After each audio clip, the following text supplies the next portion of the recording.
Olá, sejam bem-vindos ao canal da Editora Central Gospel.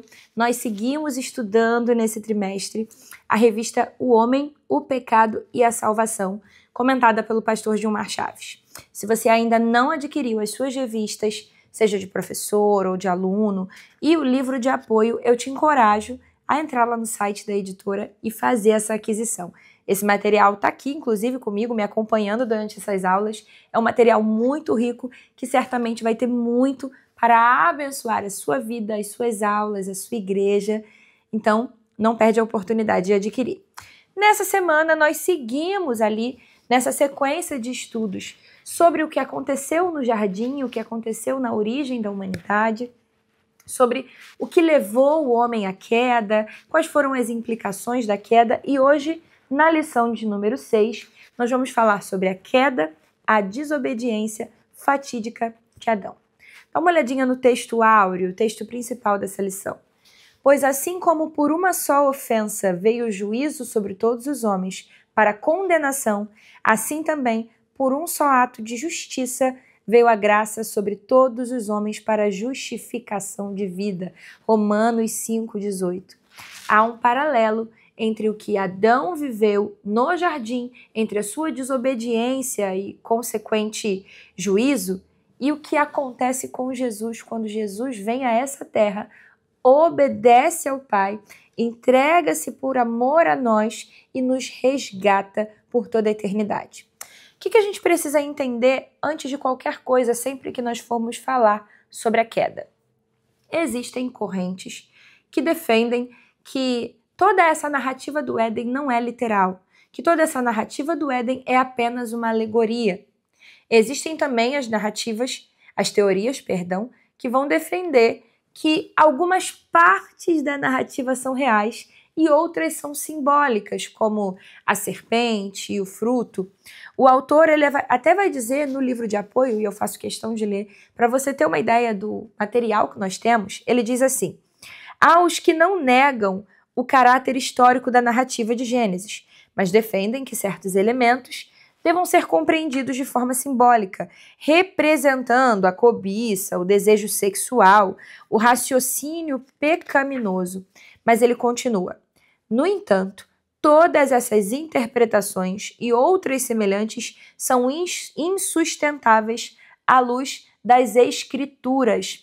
Entenda, a negação da literalidade dessa narrativa fragiliza toda a base do que nós cremos no princípio criacionista. Nós cremos sim que todos os elementos descritos ali no Gênesis são literais e não alegorias. Então, de fato, houve a serpente, de fato, houve o fruto, de fato, houve a criação da humanidade, conforme a Bíblia, nossa base de fé, nos diz.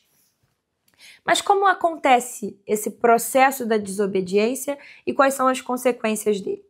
Nos infográficos, que são um material sensacional a que você pode ter acesso, escaneando o QR Code aí da revista e adquirindo lá no nosso site, nos infográficos há uma ilustração que mostra a desobediência, a pergunta divina, as consequências e promessa e a graça. Vamos entender um pouquinho como isso funciona? Primeiro de tudo, a escolha fatal.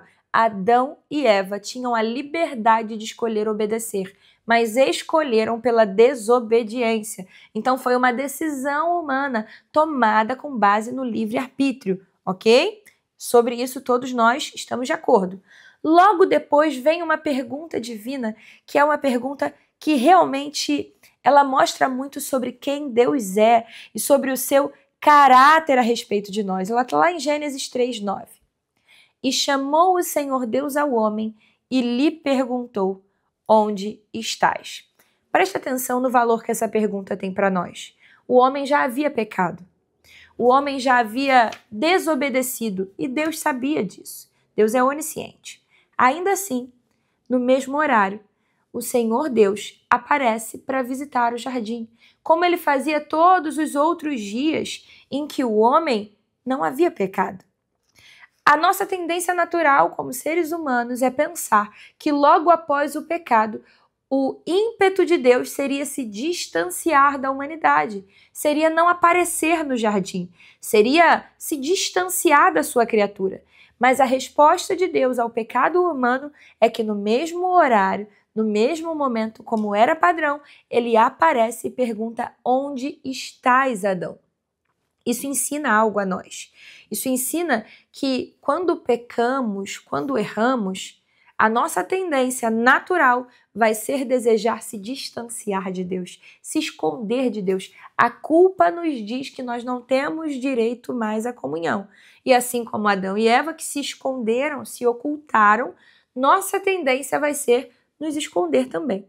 Mas Deus aparece e pergunta: onde estás? Porque o desejo de Deus, mesmo depois do pecado, ainda era de intimidade, de relacionamento, de resgate da dignidade e da honra do ser humano. Então nós precisamos correr não do Senhor, mas na direção do Senhor quando nos distanciarmos dele por conta do pecado. Tá? Então essa pergunta divina revela o caráter de Deus. O seu desejo é relacional. O seu desejo é resgatar a humanidade. Mas há algo mais interessante ainda. Há consequências do pecado. Nós conhecemos. Mas o Deus que confronta, o Deus que julga, o Deus que diz a eles qual seria o resultado daquele pecado, também é o Deus que costura roupas para o homem e para a mulher. O mesmo Deus que confronta o pecado, sim, porque precisa ser confrontado, que mostra os frutos do pecado, sim, porque eles são reais, é o Deus que provê a cobertura do homem e da mulher depois do pecado. A Bíblia diz que o Senhor mesmo trouxe aquelas roupas, costurou aquelas roupas. Isso vai nos lembrar de Abraão, de quando Deus pede o seu filho como sacrifício, mas é esse mesmo Deus quem provê o cordeiro para que seja sacrificado. De igual modo, o Senhor, ele nos dá a consequência do nosso pecado, mas desde antes da fundação do mundo, ele já tinha garantido o cordeiro como a provisão para nos resgatar. Jesus, o seu filho, que seria enviado ao mundo para nos resgatar da nossa morte e das consequências do nosso pecado. Isso é lindo demais sobre o caráter de Deus. Depois dessa ruptura, dessa consequência, que é a dor, o trabalho árduo, a expulsão do jardim e a morte, entram no mundo. O que eu preciso entender sobre isso? Sobre quando a morte entra no mundo? Eu preciso entender que Deus já tem a provisão do resgate. E nisso está a minha confiança. Tem um texto que é chamado de proto-evangelho, que ainda está lá em Gênesis 3,15. É quando o Senhor diz, eu vou ler aqui para vocês: porém inimizade entre ti e a mulher, ele diz à serpente, entre a tua descendência e o seu descendente. Este te ferirá a cabeça e tu lhe ferirás o calcanhar. Já havia ali no jardim a promessa de resgate. Já havia ali no jardim uma resposta para a culpa em decorrência da desobediência de Adão. Para concluir, nós precisamos entender que o mal existe. Todos nós teremos que lidar aqui na Terra com as consequências do que o mal é. Coisas ruins acontecem a pessoas que estão em Cristo. Coisas difíceis de se explicar acontecem a quem está em Cristo. Você certamente já se deparou com uma mãe que perdeu um filho. Como explicar isso? Como explicar alguém que passa por uma enfermidade mesmo estando dentro da presença de Deus? Alguém que ora por cura, outras pessoas são curadas, mas aquela pessoa não recebe a cura para si. Nós precisamos entender que o mal existe e ele será uma realidade nessa terra enquanto ela não for restaurada pelo Senhor. Mas ainda que o mal exista, nós temos uma esperança. E olhar para o Éden, estudar o Éden, estudar o que aconteceu ali, nos ensina sobre essa esperança. Independente do que nós vivemos, independente dos males pelos quais nós teremos que passar nessa terra, o Senhor já havia garantido a provisão de resgate, já havia garantido a provisão de salvação. Cristo em nós é a esperança da glória. Essa mensagem não mudou. E essa é a mensagem de esperança que permanece mesmo diante da desobediência no jardim. Mesmo diante da desobediência que nós vemos, por exemplo, no Antigo Testamento, geração após geração, o Senhor ergue profetas, o Senhor ergue juízes, o Senhor ergue reis, coloca ali os seus para falar em amor ao seu povo, para falar do seu plano de redenção e salvação, e ainda assim o povo se distancia de Deus, e ainda assim, vez após vez, o povo de Israel rejeita a Deus, mas todo esse plano de redenção culmina em Jesus e chega até nós.